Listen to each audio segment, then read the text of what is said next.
Hello hello, welcome to Legacy. चालू कर रहे हैं unit number 11, that is corporate governance code. Corporate governance code क्या है?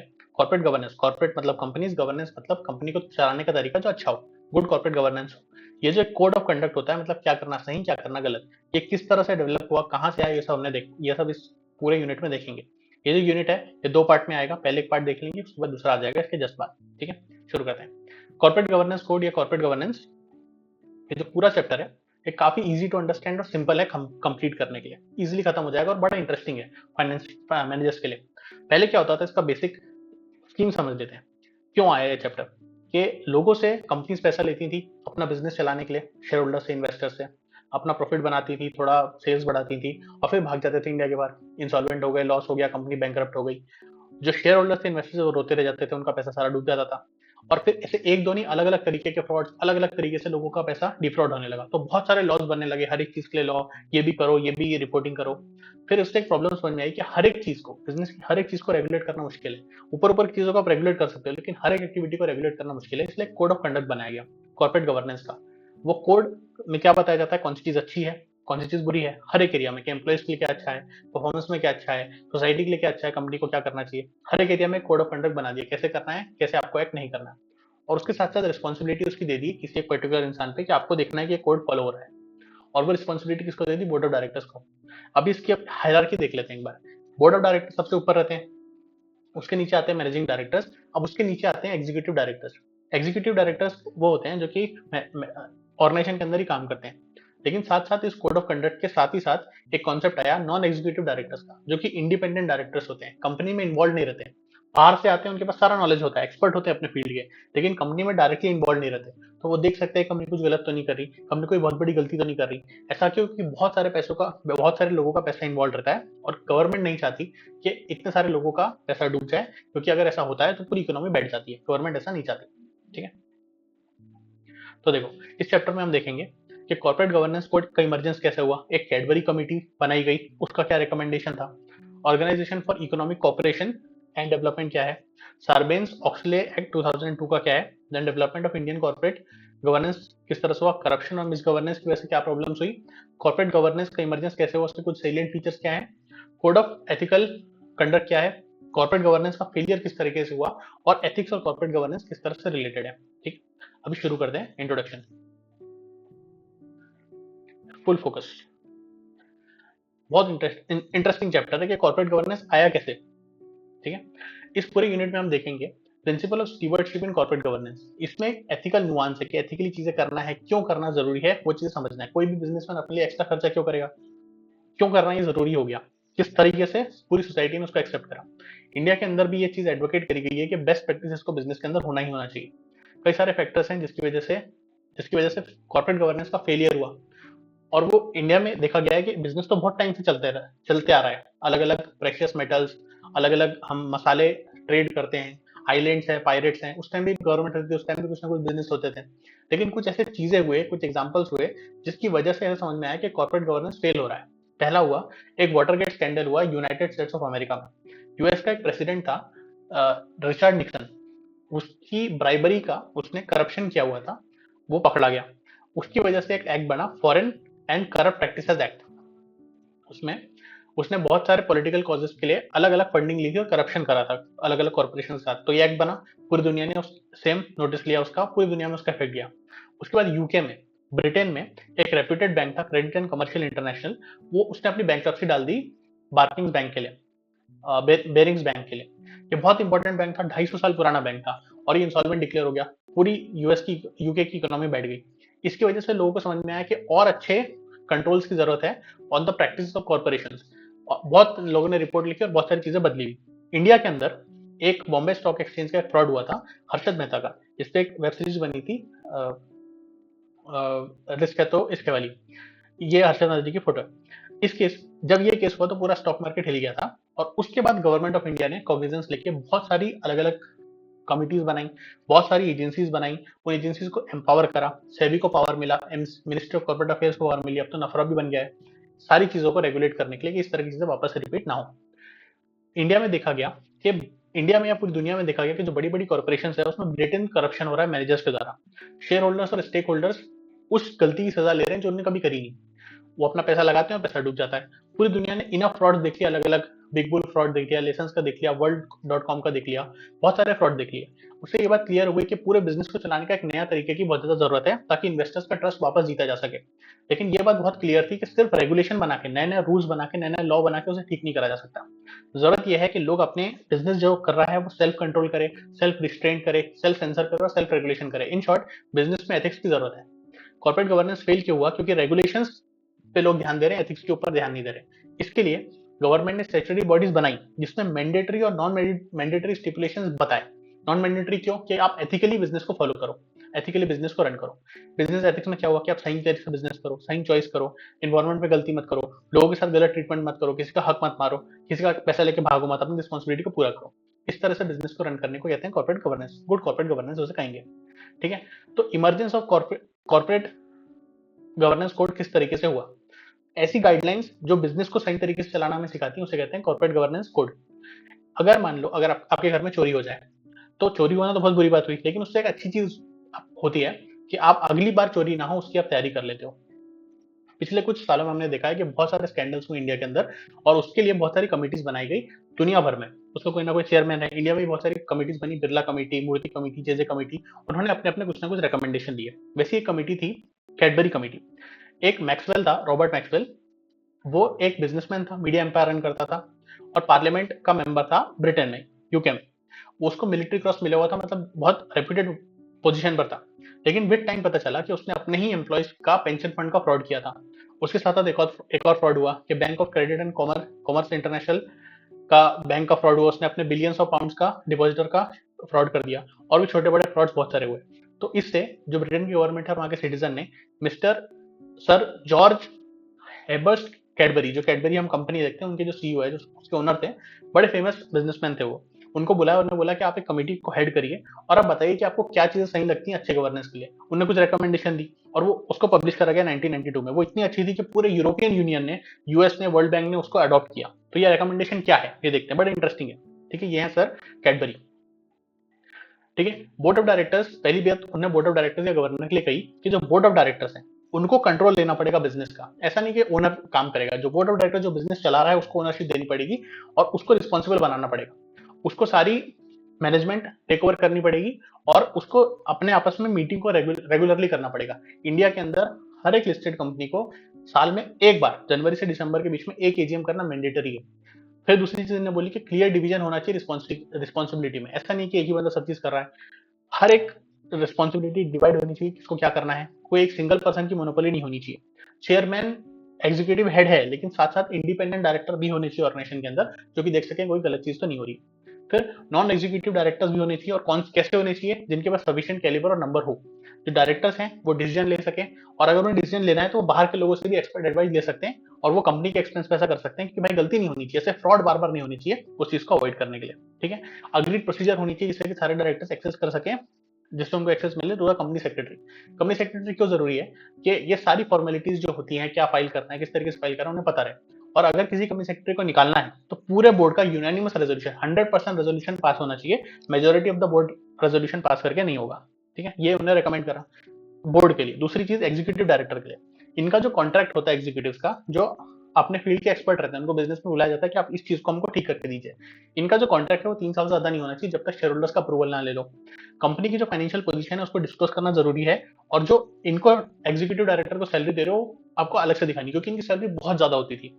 और जो इनकी सैलरी है वो रिकमेंडेशन पे होगी एक कमिटी के, जिसमें नॉन एग्जीक्यूटिव डायरेक्टर रहेंगे।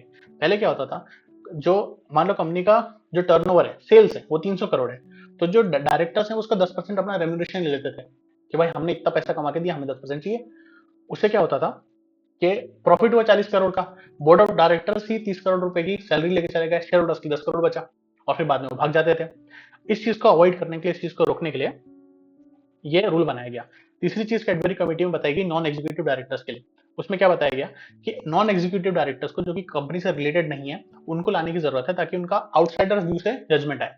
वो अपनी स्ट्रेटेजी बनाए, रिसोर्सेज किस तरह से लगानी वो सारी बताएं, वो सारी चीजें बताएं। मेजोरिटी ऑफ जो नॉन एग्जीक्यूटिव डायरेक्टर्स रहेंगे वो इंडिपेंडेंट रहेंगे, कंपनी के बिजनेस से रिलेटेड नहीं रहेगी, और उनकी जो फीस रहेगी वो रिफ्लेक्ट करेगी जो टाइम उन्होंने कमिट करा है काम के लिए। उनको, जो इंडिपेंडेंट डायरेक्टर है, उन्हें पैसे कैसे मिलते हैं? उन्हें मिलते हैं पर मीटिंग द सिट ऑन। किस किस मीटिंग का वो पार्ट बनते हैं उसके हिसाब से पैसे मिलते हैं, उनको कोई फिक्स सैलरी नहीं मिलती है। अपॉइंटमेंट जो होता है इनका एक स्टिपुलेटेड टाइम के लिए रहता है, कोई ऑटोमेटिक री अपॉइंटमेंट नहीं होता है। और वो जो आपका अपॉइंटमेंट होगा वो approval of the share holders के बाद ही होगा। उसके बाद they should be selected through a formal system. जो बंदा आप नॉन एग्जीक्यूटिव डायरेक्टर पोस्ट पे डालना चाह रहे हो वो क्वालिफाइड होना चाहिए, उसका जो बैकग्राउंड है वो मिनिमम कितना होना चाहिए, उसका टेस्ट पूरा होना चाहिए, एक सिस्टम होना चाहिए। ऐसे किसी को भी आप नहीं लगा सकते क्योंकि ये इंपॉर्टेंट पोजीशन है, फ्रॉड्स और स्कैम्स ना हो सके उसके लिए इंपॉर्टेंट है। चौथी जो रिकमेंडेशन थी वो थी रिपोर्टिंग प्रैक्टिसेस के लिए।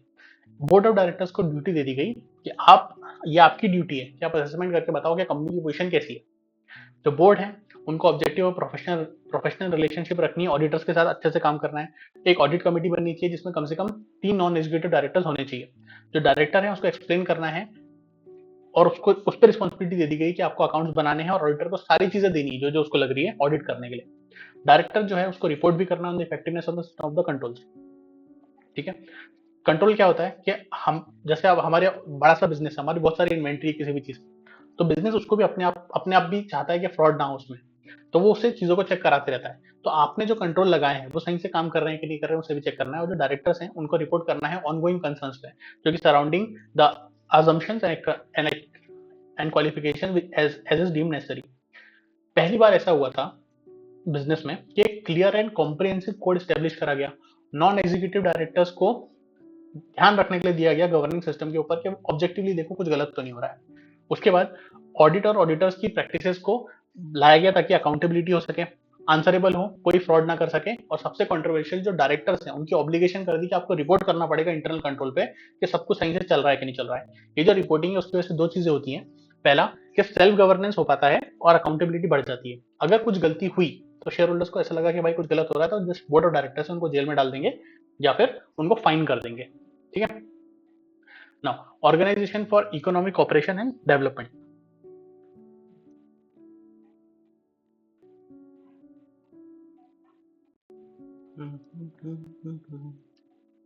हाँ जी।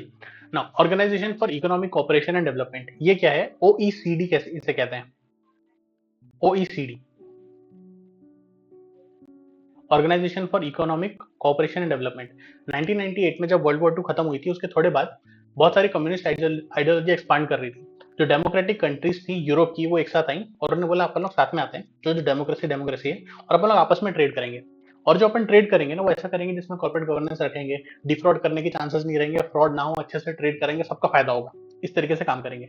1961 में इसने अपना नाम चेंज करके ओईसीडी कर दिया था, organisation for economic cooperation and development. उसके पहले इनका नाम था organisation for European economic cooperation. ये नाम इसलिए चेंज इसलिए इन्होंने किया था क्योंकि यूरोप के बाहर की भी कंट्रीज, कनाडा, यूएसए, ऑस्ट्रेलिया, वो भी इसका पार्ट बन रही थी और करीब 30 कंट्रीज इसका पार्ट बनी। कौन कौन सी कंट्रीज हैं? इतनी सारी कंट्रीज और भी बहुत सारी कंट्रीज में main United states of America, UK, Canada, Australia, इस तरह की कंट्रीज, बड़ी बड़ी कंट्रीज, इसराइल, इस सब का पार्ट बन गए थे, न्यूजीलैंड वगैरह सब इसका पार्ट थे। ठीक है ना। ओईसीडी के प्रिंसिपल्स क्या क्या थे कॉर्पोरेट गवर्नेंस के लिए, जो कि 1999 में फॉर्म हुए। इसको बार बार रिवाइज भी करते रहे लोग और 2004 में इनका मेन आ गया था प्रिंसिपल्स क्या क्या है। पहला था कि शेयर होल्डर्स को राइट दिया था इन्होंने। काय का राइट? कि जो शेयर है वो उसकी ओनरशिप आपकी, मतलब कंपनी की ओनरशिप आपकी। डिस्क्लोजर ऑफ इन्फॉर्मेशन, जो भी कंपनी में चल रहा है उस चीज वो चीज शेयर होल्डर को पता चलेगी। शेयर होल्डर्स को वोट करने का राइट मिलेगा, पार्टिसिपेट करने का, वो वोटिंग कर सकते हैं और बिजनेस डिसीजन में पार्ट ले सकते हैं। और जो भी कंपनी के अगर असेट्स में चेंजेस हो रहे हैं, कोई बड़ा चेंज हो रहा है, मर्जर डीमर्जर हो रहा है, नए शेयर इश्यू हो रहे हैं, तो उसमें उनका पार्टिसिपेशन रहेगा। दूसरा, equitable treatment of share holders. एक कंसर्न था कि जो माइनॉरिटी शेयर होल्डर्स हैं उनको प्रोटेक्ट कैसे करा जाएगा। माइनॉरिटी शेयर होल्डर मतलब क्या? अगर कोई कंपनी है उसमें किसी ने 80% शेयर खरीद लिए, वो एक होल्डिंग कंपनी हो गया, या तो होल्डिंग कंपनी हो गई या फिर एक मेजोरिटी शेयर होल्डर हो गया, उसके पास 50% से ऊपर है। लेकिन जो 20 बचे हुए 20% है उसे कहते हैं माइनॉरिटी शेयर होल्डर। उनकी तो कोई बात ही नहीं करेगा, वोटिंग होगी, इनके हाथ में कोई वोटिंग नहीं आएगा। तो इनके राइट को भी प्रोटेक्ट करने के लिए रूल्स बनाए गए थे ओईसीडी में। और prohibition of insider trading. Insider trading क्या होता है कि अगर मुझे पता है कि कोई चीज होने वाली है, कंपनी को लॉस होने वाला है, कंपनी को प्रॉफिट होने, मान लो कंपनी को प्रॉफिट होने वाला है, तो डायरेक्टर अपने दोस्त को बोलेगा कि कंपनी के शेयर खरीद ले, शेयर का प्राइस बढ़ने वाला है, तो इनसाइडर ट्रेडिंग हो गई। उसने अपने बुकी को बोल दिया खरीदने के लिए। इसके लिए मैंडेटरी करा गया कि डायरेक्टर को अपने सारे मटेरियल इंटरेस्ट जो कंपनी के बाहर है और कंपनी के साथ है वो पहले ही बताने पड़ेंगे, ताकि अगर कुछ भी लिंक होगा तो पहले ही लोगों को पता चल जाए और उसको निकाल देंगे। फिर stake holders in corporate governance. Beside share holders, दूसरे भी स्टेक होल्डर्स होते हैं, जैसे कि बैंक है, बॉन्ड होल्डर्स हैं, एम्प्लॉइज हैं, इनको भी प्रोटेक्ट करने के लिए बोला OECD ने अपने पॉलिसी में। फिर डिस्क्लोजर एंड ट्रांसपेरेंसी, जो रिपोर्टिंग प्रैक्टिसेस थी उसको इस तरह बनाया गया कि जो डिसीजन है बोर्ड का, फाइनेंशियल रिपोर्टिंग का, डायरेक्टर्स का, रेम्यूनरेशन का, उस सब की प्रॉपर रिपोर्टिंग हो, उसकी एक प्रोसीजर सही बताई गई ताकि ट्रांसपेरेंसी मेंटेन हो, सबको पता रहे क्या हो रहा है, किस तरीके से हो रहा है। लेकिन ये सिर्फ बोलने से नहीं होता, इसके लिए स्पेसिफिक पॉलिसी डायरेक्शन बनाने की जरूरत है। जैसे कि अगर हम बोल रहे हैं कि शेयर होल्डर्स को हम ओनरशिप का राइट देंगे, तो राइट टू प्राइवेट प्रॉपर्टी के लिए रूल्स बनाने पड़ेंगे हर एक कंट्री में, वो सारी कंट्रीज ने बनाए। फिर अगर आपको इस तरह से रेगुलेट करना है शेयर होल्डर्स को, कौन खरीद रहा है कौन बेच रहा है, तो शेयर होल्डर्स का डेटाबेस बनाने की जरूरत है, वो भी सारी कंट्रीज ने इंप्लीमेंट करा। आज की तारीख में इंडिया में भी सारी लिस्टेड कंपनीज को अपने शेयर्स को डीमेटेरियलाइज फॉर्म में, मतलब इलेक्ट्रॉनिक फॉर्म में रखना पड़ता है। आप फिजिकल फॉर्म में शेयर नहीं रख सकते। डेटाबेस में सारी चीजें आ गई, तो आप चेक कर सकते हो कौन शेयर होल्डर्स का क्या राइट है, उनको आप मैनेज कर सकते हो इजीली। फिर एक्सटर्नल ऑडिटर्स का इंडिपेंडेंस मेंटेन रहे, उस चीज की इंपॉर्टेंस को बताया गया। हर एक कंट्री में, OECD में, बल्कि पूरी दुनिया के बड़ी कंपनीज का ऑडिट बहुत मेजर टास्क है और उसको इंपॉर्टेंट माना जाता है। इंडिपेंडेंस ऑडिटर का बहुत जरूरी है। दूसरी चीज क्या हुई, एक सार्बेन्स ऑक्सले ऑक्सले एक्ट आया था 2002 का। इसमें क्या हुआ, जो यूनाइटेड स्टेट्स ऑफ अमेरिका है वो दुनिया की पहली नंबर 1 इकोनॉमी है साइज के हिसाब से। अब वो सबसे बड़ी इकोनॉमी है तो उसमें फाइनेंशियल स्कैंडल्स भी बहुत ज्यादा होते हैं। तो एक जनरल रूल है कि जितने ज्यादा नंबर ऑफ स्कैम रहेंगे उतने ज्यादा नंबर ऑफ लॉस बनेंगे, ठीक है। लेकिन कई कई बार क्या होता है, छोटी छोटी चीजें होती रहती हैं, लेकिन उससे फ्लेयर अप, उससे बड़ा रिएक्शन कब आता है, जब एक कोई ट्रिगर होता है, कोई एक बड़ा इवेंट होता है। तो यूएसए में क्या हुआ, एक बारिंग बैंक था जो 1752 से चल रहा था, मतलब 250 साल पुराना बैंक था। अब इतना पुराना बैंक था तो लोगों का ट्रस्ट भी था उसके ऊपर, लोग उसमें इन्वेस्ट भी करते थे, और पूरी इकोनॉमी का बहुत इंपॉर्टेंट बैंक था वो, ठीक है। और ऐसा नहीं कि वो सिर्फ यूके में ही था, वो अलग अलग जगह पे बैंक था, ब्रिटिश बैंक था, लेकिन पूरे यूरोप में उसके अलग अलग जगह पे ब्रांचेस थी, ठीक है। क्या आप सोच सकते हो कि आप एक पूरे बैंक को खरीद लोगे जो कि इतना पुराना है, सिर्फ 1 रुपए में नहीं खरीद सकते, लेकिन 1 पाउंड में इस बैंक को खरीद लिया था डच बैंक ने, बारिंग्स बैंक को। इसका जो बंदा था उसका नाम था निक लीसन। वो सिंगापुर इंटरनेशनल मॉनिटरी एक्सचेंज में काम करता था और बैंक का एग्जीक्यूटिव हेड भी था। इसने क्या करा, अपना ट्रेडिंग करता रहा, डेरिवेटिव्स में ट्रेड करता रहा, शेयर मार्केट में ट्रेडिंग करता रहा, और उसका जो लॉस हुआ वो 1.4 बिलियन डॉलर्स का हुआ। और उसका जो लॉस हुआ, वो जो बैंक का कैपिटल था उसके 2 गुना उसका लॉस था। जब ऐसा हुआ तो कंपनी की जो कैपेसिटी है बिजनेस करने की बैंक की, वो कम होती गई, इतनी हुई कि डिमिनिश हो गई, और नॉमिनल वैल्यू पे बैंक को बेचना पड़ा। ये बहुत बड़ा फ्रॉड था और इसकी वजह से बहुत बड़ा लॉस हुआ पूरी इकोनॉमी को। लिसन जो फेल करा उसके 2 रीजन थे। पहला कि वो 2 पोजीशन होल्ड करता था, एक तो फ्लोर मैनेजर की सिंगापुर में, और एक हेड ऑफ सेटलमेंट ऑपरेशन। जो सेटलमेंट ऑपरेशन का वो हेड था, उसमें एक्यूरेट अकाउंटिंग की जरूरत थी, लेकिन उसे वो काम आता ही नहीं था, वो सिर्फ ऊपर ऊपर से काम जानता था। 1995 में बैंक ने अपने आप को इंसॉल्वेंट डिक्लेयर कर दिया। जो ब्रिटिश पार्लियामेंट थी उसने बैंक को ब्लेम करा कि आपकी बैंक को इतनी समझ नहीं है कि आप ऐसे बंदे को हेड बना रहे हो, एग्जीक्यूटिव बना रहे हो, जिसके पास सिंपल कॉमन सेंस भी नहीं है, किस काम को किस तरह करना है उसे नहीं पता है। आपको समझ में आ रहा है ये क्यों रेलेवेंट है, क्योंकि इसकी वजह से एग्जीक्यूटिव डायरेक्टर्स को बिजनेस में इन्वॉल्व करने की जरूरत पड़ी। इसकी वजह से बोर्ड ऑफ डायरेक्टर्स को रिस्पॉन्सिबल बनाया गया बिजनेस को रन करने के लिए, और अगर कुछ गलती करी तो बोर्ड ऑफ डायरेक्टर्स जेल जाएंगे, सिर्फ ओनर जाएगा ऐसा नहीं। इस इवेंट की वजह से, ठीक है। इससे नीड हुई कि अच्छे एग्जीक्यूटिव, अच्छे मैनेजर हो जो कि क्वालिफाइड हो, प्रोफेशनल हो, ठीक है। बारिंग बैंक जो था 1752 का बैंक था, लंदन फैमिली से, जर्मन फैमिली से उसका इन्वॉल्वमेंट था, मतलब बहुत पुराना बैंक था। तो इस पूरे केस स्टडी से कुछ क्वेश्चन सामने आए। पहली बात, अगर कोई इंसान कॉमन सेंस उसके पास नहीं है, तो क्या जो डेरिवेटिव जैसे कॉम्प्लेक्स बिजनेस को वह डील कर सकता है? नहीं कर सकता है, मतलब हमें एक्सपर्ट की जरूरत है उस पर्टिकुलर बिजनेस के लिए, हर एक पर्टिकुलर बिजनेस के लिए। दूसरी बात, क्या जो इतना रिस्क इन्होंने लिया था मिस्टर लीसन ने, वो क्या कोई कॉमन मैन लेता? बिल्कुल नहीं लेता। तीसरी चीज, एक जो बैंक जो कि 250 साल पुराना बैंक है, उसके गवर्निंग मैकेनिज्म में, उसको चलाने के तरीके में इतनी बड़ी बड़ी गलतियां हो रही हैं, तो छोटे बैंक से हम, छोटी ऑर्गेनाइजेशन से हम कैसे एक्सपेक्ट कर सकते हैं कि वो सब कुछ सही करेगी? इन चीजों की वजह से कोड ऑफ कंडक्ट बनाया गया, कॉर्पोरेट गवर्नेंस का मॉड्यूल बनाया गया, और सबको बताया गया कि ये चीजें होनी चाहिए, ऐसी होनी चाहिए। आपको एक मैनेजर रखना है, एग्जीक्यूटिव मैनेजर रखना है, एक सीएस रखना है, सीएस साइन करेगा, बोर्ड ऑफ डायरेक्टर चेक करेंगे, उसको ईजीएम पे डालना है, शेयर होल्डर चेक करेंगे कि सब कुछ सही से जा रहा है कि नहीं होता, शेयर होल्डर्स वोट करके उसको बाहर कर देंगे। अगर इनमें से कुछ भी गलती हुई तो कंपनी, जो गवर्नमेंट है कंट्री की, नफरा है, मिनिस्ट्री ऑफ कॉर्पोरेट अफेयर्स है, वो कंपनी के ऊपर एक्शन लेंगे। ये पूरा इस केस स्टडी से धीरे धीरे करके चीजें निकली है। तो कैसे निकली अभी देखते हैं। Now development of Indian corporate governance, India में कैसे कॉर्पोरेट गवर्नेंस आया? इंडिया में ये चीज तो अच्छी हुई है कि इंडिया ने सिर्फ कॉर्पोरेट गवर्नेंस डेवलपमेट दूसरी कंट्रीज के साथ साथ अपने आप को पेस पे नहीं रखा है। जो जो चीजें दुनिया में हो रही थी, इंडिया उसको धीरे धीरे करके इनकॉर्पोरेट करता जा रहा था। उसके साथ साथ कॉर्पोरेट गवर्नेंस के अंदर और क्या क्या चीज होनी चाहिए वो इंडिया भी कंट्रीब्यूट करता है, उसके डिस्कशन में पार्ट लेता है। इंडिया ने 1991 में लिबरलाइजेशन किया, अपनी इकोनॉमी को खोल दिया, ठीक है, और उसने कॉर्पोरेट गवर्नेंस को अपने फंडामेंटल प्रिंसिपल में इंक्लूड करा। उसने कई सारी इंस्टीट्यूशंस बनाई जिससे कि कॉर्पोरेट गवर्नेंस हो सके इंडिया के अंदर। कौन कौन सा? मिनिस्ट्री ऑफ कॉर्पोरेट अफेयर्स, जो हमारे होम मिनिस्टर्स, जो हमारी फाइनेंस मिनिस्टर जिसको हेड करते हैं। फिर सेबी बनाया, securities exchange board of India. NFCG बनाया, इंस्टीट्यूट ऑफ चार्टर्ड अकाउंटेंट्स बनाया, इंस्टीट्यूट ऑफ कंपनी सेक्रेटरीज बनाया, आईसीएसआई। नफरा आ चुका है आज की तारीख में। एसीआई बनाया, जो association for chamber of commerce and industry है, वो अकाउंटिंग स्टैंडर्ड्स बनाता है कि किस तरह से अकाउंटिंग होगी, किस तरह से उसका रिकॉर्डिंग करना है, किस तरह से रिपोर्टिंग करना है। वो भी ग्लोबल स्टैंडर्ड्स के हिसाब से रहे, तो उसके लिए इंडेक्स भी आ रहे हैं। फिर सीआईआई बना और एफआईसीसीआई बना। ऐसे बहुत सारे इंस्टीट्यूशंस बने और इन सबको बहुत पावर दी गई। ये क्यों बने? क्योंकि इंडिया के अंदर बहुत मिस गवर्नेंस और करप्शन हो रहा था। किस तरीके से कि जो लॉ होता था उसको अमीर आदमी पैसा देके निकल जाता था। ये क्यों हो पाता था? क्योंकि इंडिया के अंदर लाइसेंस राज चलता था पहले के टाइम पे। इंडिया के जो बिजनेसमैन है उसकी इमेज ऐसी थी कि वो बड़े श्रूड होते हैं, अपने पैसे के लिए बहुत ज्यादा काम करते हैं, लेकिन ऑनेस्ट नहीं होते हैं। इंडिपेंडेंट होने के बाद भी ऐसा समझा जाता था कि जो बंदा बिजनेस कर रहा है वो चीटिंग कर रहा है और करप्शन कर रहा है, क्योंकि लाइसेंस राज होता था। लाइसेंस राज इंस्टीट्यूशनलाइज करप्शन होता था कि आप इतने पैसे दो टेबल के अंदर, तब जाके आपको लाइसेंस मिलेगा बिजनेस करने के लिए। फिर बिजनेस में भी हर छोटी चीज से आपको लाइसेंस लेना है, उसको रिन्यू कराना है, फिर आपको ऑफिसर को पैसे खिलाने पड़ते थे। जो बिजनेसमैन की थी वो इमेज उस टाइम पे 1980 से लेकर 2000 तक इतनी बुरी थी कि उस टाइम की पिक्चर में भी आप देखोगे तो जो बिजनेसमैन है, जो स्टेट है, वो बुरा आदमी है। वो एम्प्लॉइज का बुरा कर रहा है और सिर्फ पैसे खींचने की कोशिश कर रहा है। लेकिन आज की तारीख में ट्रेंड चेंज हो गया है। जो मिडिल क्लास है और जो अपर मिडिल क्लास है, जो अमीर होने की कोशिश कर रहे हैं, उनको एस्पिरेशनल देखा जाता है, वो मोटिवेशन बनते हैं। लोगों का ड्रीम है कि हम अमीर बने। ये चीज चेंज हो रही है धीरे धीरे करके, ठीक है।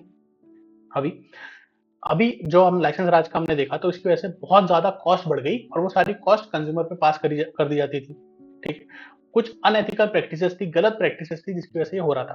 पहली, कॉर्नरिंग ऑफ इंडस्ट्रियल लाइसेंस। मैंने बताया लाइसेंस राज, उसकी वजह से इंडस्ट्रियलिस्ट अपनी मोनोपोली तो बना ही रहते हैं, साथ साथ में वो दूसरे बंदे को लाइसेंस नहीं लेने देते थे, जिसकी वजह से कंपटीशन बढ़ता था। अब ऐसा होता क्यों था? गवर्नमेंट ने इसको पहले क्यों नहीं हटाया?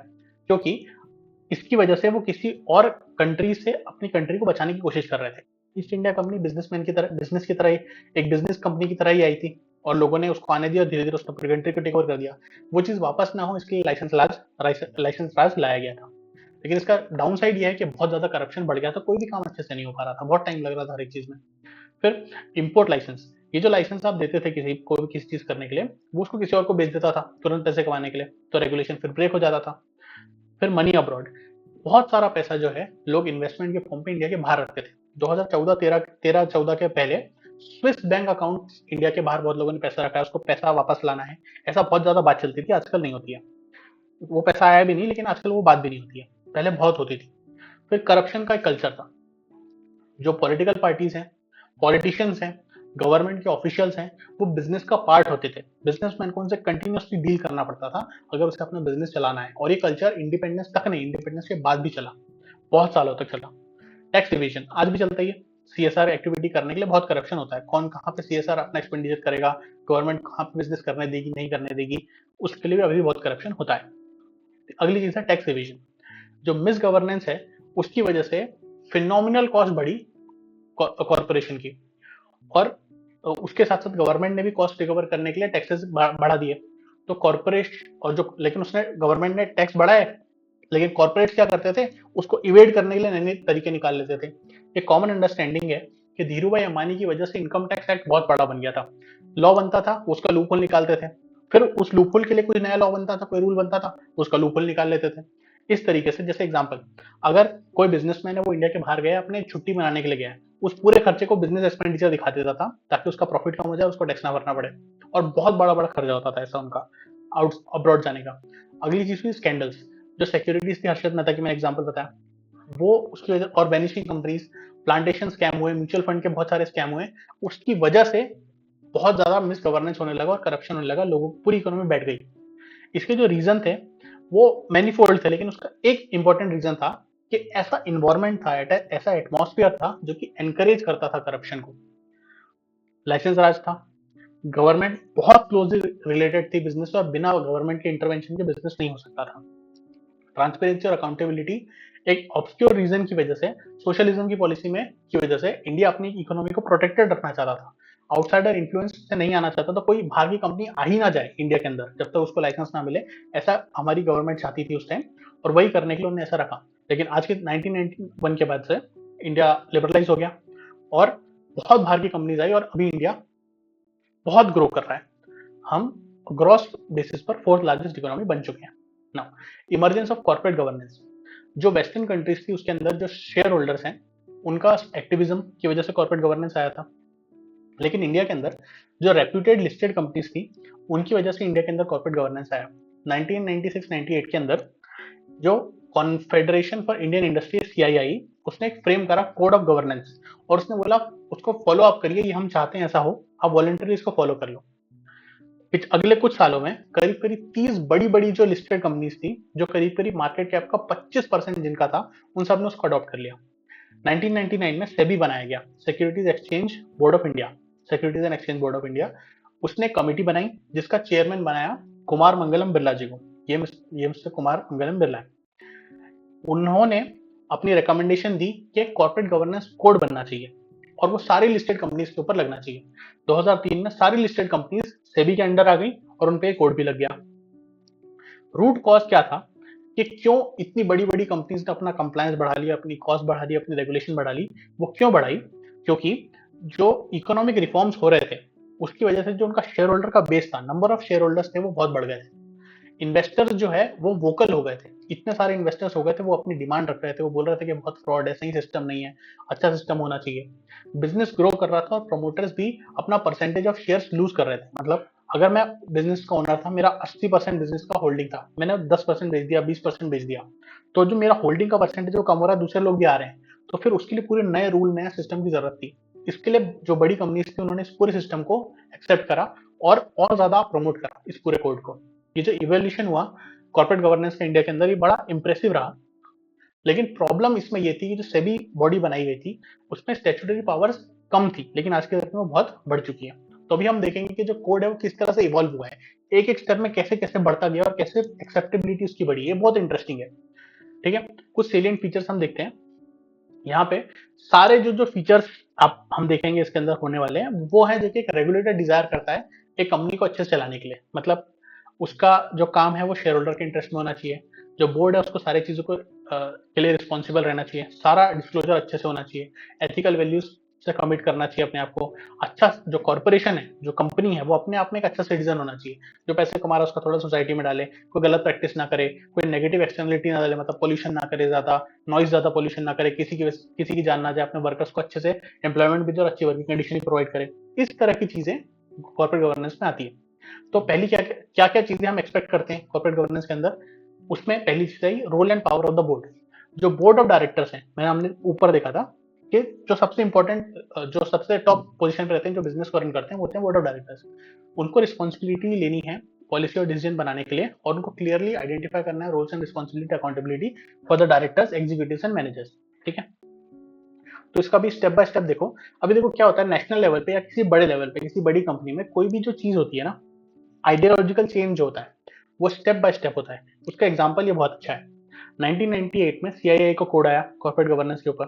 फिर 99 में बिरला कमेटी बनी, उसने कॉर्पोरेट गवर्नेंस कैसा होना चाहिए, सेफगार्ड अगेंस्ट इनसाइडर ट्रेडिंग के बारे में बताया। 2002 में नरेश चंद्रा कमेटी आई, उसने बोला कि कॉर्पोरेट ऑडिट भी होना चाहिए और कॉर्पोरेट गवर्नेंस भी होना चाहिए।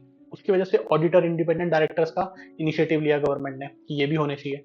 फिर 2003 में नारायण मूर्ति, इन्फोसिस वाले, उन्होंने अपनी रिपोर्ट ली जिसमें उन्होंने बताया कि सेबी को पावर देनी चाहिए, सेबी बनाना चाहिए, और एक पावरफुल रेगुलेटर की बहुत जरूरत है पूरे सिस्टम को। फिर 2004 में पहली नेशनल कॉन्फ्रेंस हुई कॉर्पोरेट गवर्नेंस ट्रेंड्स की इंडिया के अंदर, और वो सिर्फ ऐसी वैसी कॉन्फ्रेंस नहीं थी, उसमें सारी जो हेड्स थे अलग अलग बॉडीज के, MCA, minister of corporate affairs, ICI, ICSI, सबको इन्वॉल्व कराया गया।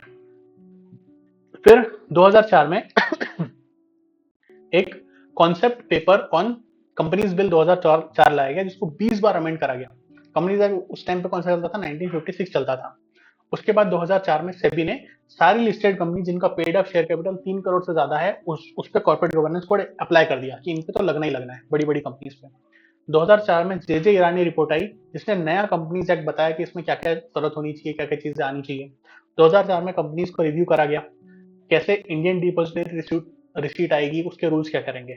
आईडीआर इंडियन डिपॉजिट रिसीट क्या होता है कि अगर कोई बाहर की कंपनी है इंडिया की, उसको इंडियन मार्केट में अपने शेयर्स को, सिक्योरिटीज को लिस्ट करना है, तो वो कैसे कर सकती है, उसे कहते हैं वो अपनी शेयर्स को किसी बैंक को दे देगी और बैंक आईडीआर इशू कर देगा, तो यहाँ के लोग बाहर की कंपनी के शेयर्स इंडियन लोग खरीद सकते हैं, उसे कहते हैं आईडीआर। उसके रूल्स कैसे रहेंगे। फिर उसने चेंजेस प्रपोज करे अपने लिस्टिंग एग्रीमेंट में, कंपनीज बिल 2008 बनाया, लिमिटेड लाइबिलिटी पार्टनरशिप बिल लाया 2008 में, और 2013 में तो नया कंपनीज एक्ट ही ला दिया गया था। उसके बाद दूसरी चीज बताई गई लेजिस्लेशन, मतलब जो भी बोर्ड ऑफ डायरेक्टर्स हैं वो लॉ के अंदर काम करेंगे, रेगुलेटरी फ्रेमवर्क के अंदर काम करेंगे और उनको रिस्पॉन्सिबल बनाया जाएगा। सारी चीजें लीगली होनी चाहिए और रेगुलेशन के अंदर होनी चाहिए, जैसा बताया लॉ में उसके हिसाब से होनी चाहिए। दूसरा कोड ऑफ कंडक्ट, ये इशू करा गया सबके लिए, डायरेक्टर के लिए, एग्जीक्यूटिव के लिए, एम्प्लॉय के लिए, इन्वेस्टर्स के लिए, और क्लियरली अंडर, और ऐसा माना गया कि इट शुड बी अंडरस्टूड, सबको समझ में आना चाहिए और सबको इसको फॉलो करना है, और ये पीरियडिकली रिव्यू और इवेल्युएट होता रहेगा, इसमें और चेंजेस आते रहेंगे। फिर जो बोर्ड है उसका इंडिपेंडेंस, जो बोर्ड ऑफ डायरेक्टर्स है उसको ऑब्जेक्टिवली कंपनी को देखना है जिससे कि कोई भी कॉन्फ्लिक्ट ना हो सके आगे चल के, जो सही चीज है वही करनी है बोर्ड को। बोर्ड की स्किल्स, जो बोर्ड के मेंबर्स हैं बोर्ड ऑफ डायरेक्टर्स के, वो ऐसे लोग होने चाहिए जिनके पास क्वालिफिकेशन है, क्वालिटी है उस लेवल पर रहने के लिए, उनके पास सारी नॉलेज होनी चाहिए, थेरेटिकल, टेक्निकल, ऑपरेशनल एक्सपर्टीज होनी चाहिए, फाइनेंशियल और लीगल स्किल्स भी उनके पास होनी चाहिए, साथ साथ गवर्नमेंट से कैसे डील करना है उस चीज का भी नॉलेज उनके पास होना चाहिए। फिर मैनेजमेंट का इन्वायरमेंट, जो बिजनेस है उसके अंदर एक spirit of openness, freedom, adventure, high motivation, clear objectives रहना चाहिए ताकि एथिकल स्टैंडर्ड्स आपके अच्छे रहें, आप रिस्क ले सको काम करते टाइम, और अच्छे रिलेशनशिप बना सको बिजनेस के अंदर। फिर बोर्ड की पोजीशन, वही लोग जो कि कॉम्पिटेंट है या जो कॉम्पिटेंट है और रिलेवेंट है किसी किसी एक कंपनी के कॉन्टेक्स्ट में, उन्हें ही बोर्ड ऑफ डायरेक्टर्स का मेंबर बनना है। किसी भी इंसान को बोर्ड ऑफ डायरेक्टर्स का इंसान नहीं बना सकते, जो प्रोसेस है उनका सिलेक्शन का बहुत स्ट्रिक्टली अडेयर करना है, स्ट्रिक्टली फॉलो करना है। जो बोर्ड ऑफ डायरेक्टर्स है उनका इंडक्शन एंड ट्रेनिंग, जो बंदा आपने ला लिया वो सिर्फ ऐसा नहीं कि कॉम्पिटेंट दिख रहा है, उसे असल में कॉम्पिटेंट भी होना चाहिए, उसे नॉलेजेबल होना चाहिए, उसके पास सारे गवर्नेंस के इश्यूज में उसको प्रॉपर नॉलेज होना चाहिए। ठीक है। उसके बाद जो बोर्ड ऑफ डायरेक्टर्स की ट्रेनिंग हुई, फिर बोर्ड ऑफ डायरेक्टर्स का मीटिंग, जो बोर्ड ऑफ डायरेक्टर्स है उनको साल में कम से कम एक बार मिलना है, और अगर ईजीएम है, एक्स्ट्राऑर्डिनरी जनरल मीटिंग है, तो फिर उसका अलग क्राइटेरिया है, उनको मिलना है, मैच्योर डिसीजन लेना है, intelligent, intellectual honesty and personal integrity के साथ काम करना है, अच्छे डिसीजन लेना है, जो मीटिंग है वो प्लान होनी चाहिए, उसका एजेंडा पहले ही डिस्कस हो जाना चाहिए, और जो भी मीटिंग में प्रोसीडिंग हुई उसको आपको नोट करके रखना है समरी में, उसके मिनट्स आपको बना के रखना है, और उस मीटिंग और जो मिनट्स की समरी है उसको आपको लाइफ टाइम तक प्रिजर्व करके रखना है। ठीक है। अगली चीज आती है स्ट्रेटेजी सेटिंग, जो कंपनी की अभी की, शॉर्ट टर्म की और लॉन्ग टर्म की स्ट्रेटेजी वो क्लियरली डॉक्यूमेंटेड होनी चाहिए और वो अचीवेबल होनी चाहिए, उसके जो टारगेट और माइलस्टोन है वो क्लियरली डिफाइंड होनी चाहिए, उसको चेक करते रहना है टाइम टू टाइम।